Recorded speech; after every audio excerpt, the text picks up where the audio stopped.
Have you ever wondered whether you'll have enough money to retire? Well, you're not alone. A recent retirement confidence survey taken in the US in 2023 showed that 25% of people know what they're doing with their money.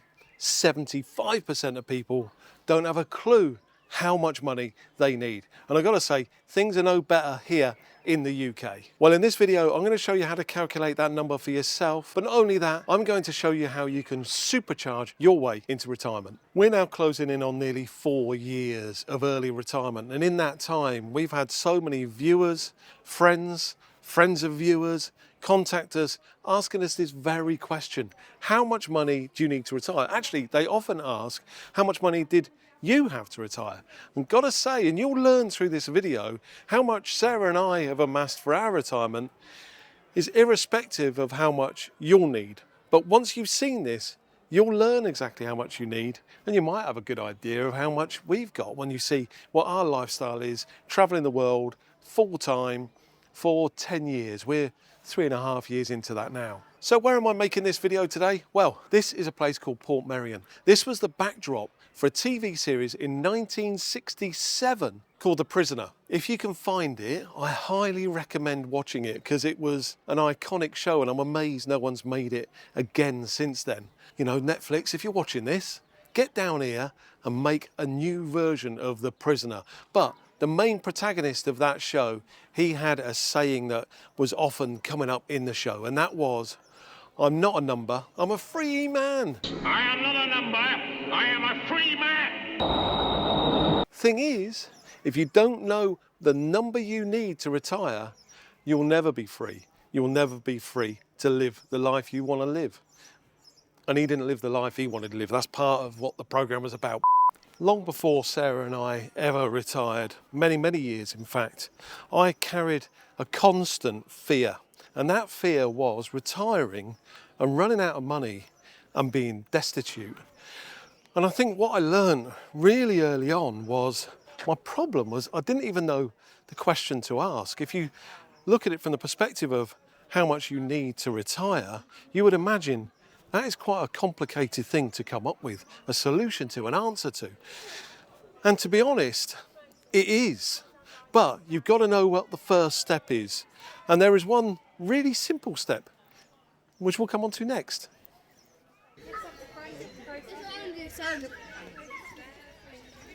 And this video is not financial advice.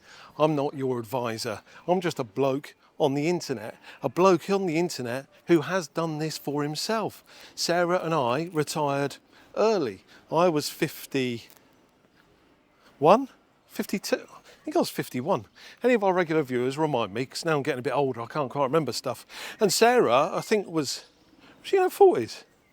So, I'm not your advisor. What you've got to do is take the information from a video like this and start to extrapolate and build on it further. This is really a ready reckoner to get you started. And in future videos, I'm going to start really drilling down into the real detail of this stuff that I'm talking about today. So, how much do you need? Let's get into it. I've taken a seat here so I can just have a little chat with you, really. Step one, you're going to hate this. Step one is budget. You need a budget. Now, I rallied against the word budget because budget sounds to me the same as going without. It's like, you know, if you stay in a budget hotel, it's not going to have all the 5-star amenities. But budget isn't that. Budget is about taking control of your finances in and out and actually understanding where things are. Because what I'm going to be asking you to do in a few moments is think about how much you need in retirement. Now, if you don't know how much you're spending today, how the hell are you going to know how much you're going to need in retirement? You've got to build a budget, but I'm going to show you how to do it. Grab a pen and paper maybe, or watch this video again, and I'll tell you exactly what to do. Firstly, if you're in a partnership, if you've got a husband, wife, or some other significant other, include them in this as well. Don't do it alone, because if you do it alone, you'll only find you've got to do it all again with both of you. And there are 3 things you've got to put on your budget. And this is your budget for today, how much you spend at the moment.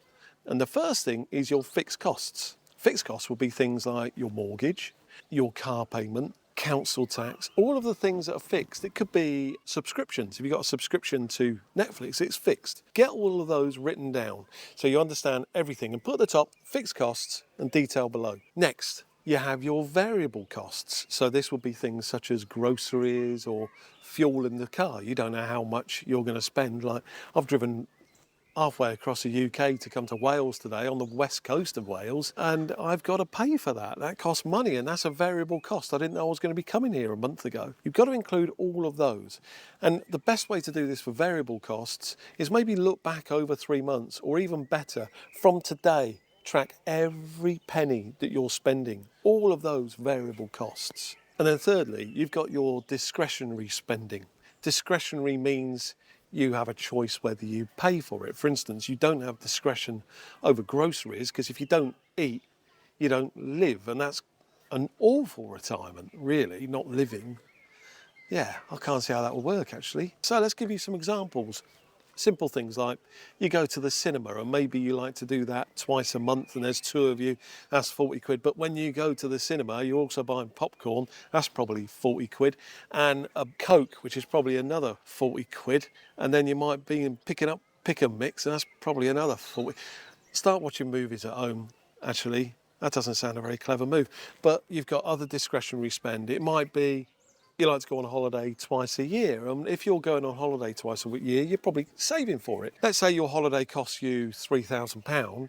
Then maybe take that £3,000 and divide it out over 12 months so you can put it in your budget exactly how much you spend. That's discretionary. Most importantly, put everything down. That's why I think it'd be really good for you to track this stuff from this moment forward. Make it fun, because to not track something means you can't take control of it, and you might find you're spending money on things you don't need. I think I spoke about this in a previous video. So it might be that you've got Sky TV, for example, if you're in the UK, or cable TV elsewhere in the world, and you're paying a load of money, but you're only watching the same 4 free channels. You're not watching the football the way you used to, not really interested in it.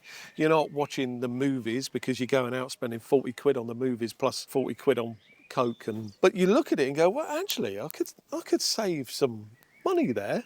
And you can cut that off. And actually, I'm going to give you in this video a little tip for what you can do when we get into the numbers and calculations on this, which will actually tell you how you can supercharge things by making simple changes. So let's use an example. Let's work our way through it. And let's say that you're gonna work out your budget today, and you have found that it comes to £4,000 a month. Now, if you're in another territory of this world, just convert that into your base currency. It could be US dollars, could be Canadian dollars. But just take the number 4,000 and let's just run with that. £4,000 a month is £48,000 a year.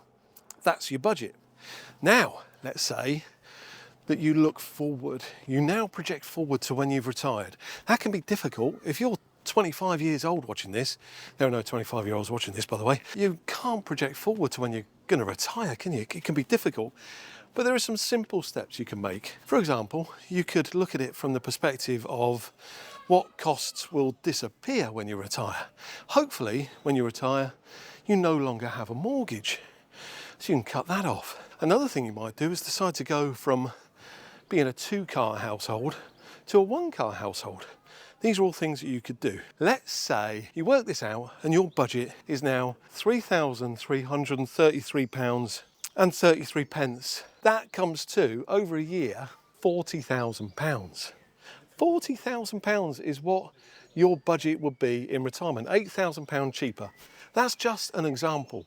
You may be better than that, you may be worse than that, but just try and project forward. So you've got your budget today and you've got your retirement budget. You've got those 2 numbers written down. Where do we go from here?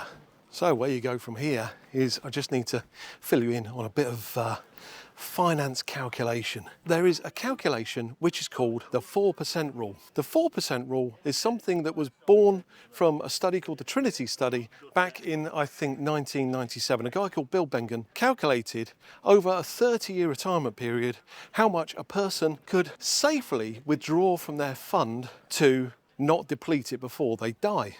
So it's a pretty good place to start. But as I say, there's a better place to finish, but we'll do that in a future video.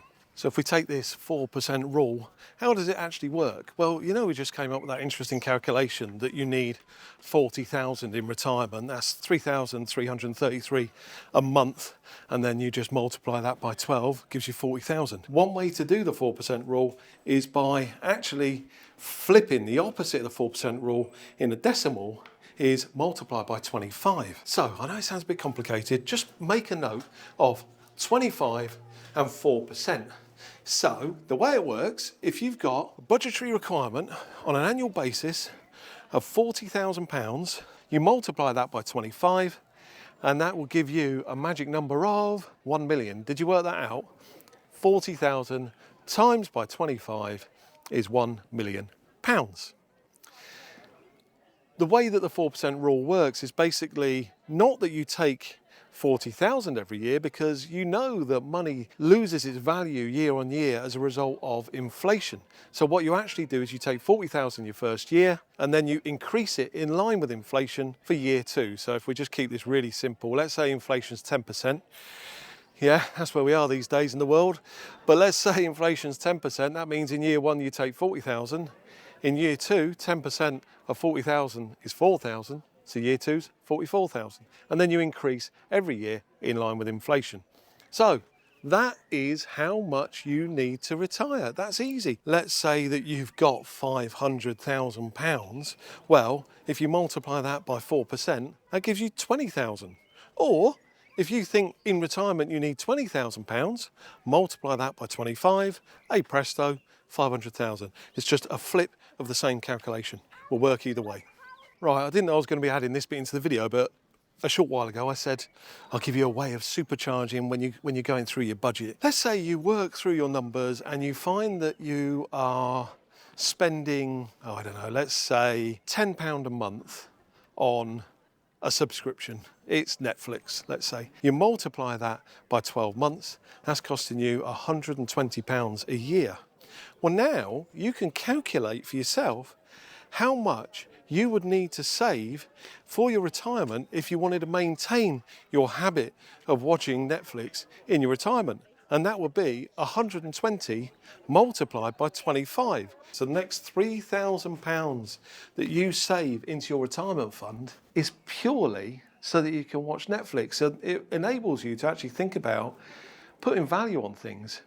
Is it worth it to you to spend, you know, if you're saving £1,000 a month into your retirement fund, that's saying to you that the next 3 months of your retirement saving just to do Netflix, you might find something better, something that you'd rather do than sit watching Netflix programs. Having said that, blimey, have you seen Baby Reindeer? If any of this has been news to you today, don't worry. Not many people understand this stuff. I'm around people all the time that talk in terms of the 4% rule and everything to do with it. But you'd be amazed how many people just do not understand the basics of finance that get them to retirement. But you're on the first step. You are watching this video, and that's ahead of a vast majority of people. Just look at the number of views this video's had and you'll see exactly what I mean. This is only the first step. To go further, there's the phases of retirement that can really impact how much money you need. There's something called the retirement smile. And if you look at this video next, you'll see Sarah and I made this when we were in Chiang Mai, Thailand a couple of years ago, and we talk about the phases and how you set yourself up for that. Not only that, I share a tool on there which is totally free, which you can get into and start working your way through these numbers for yourself. Really recommend you go and see that next. Look, our dream is world travel. What's yours? Now, get out of here.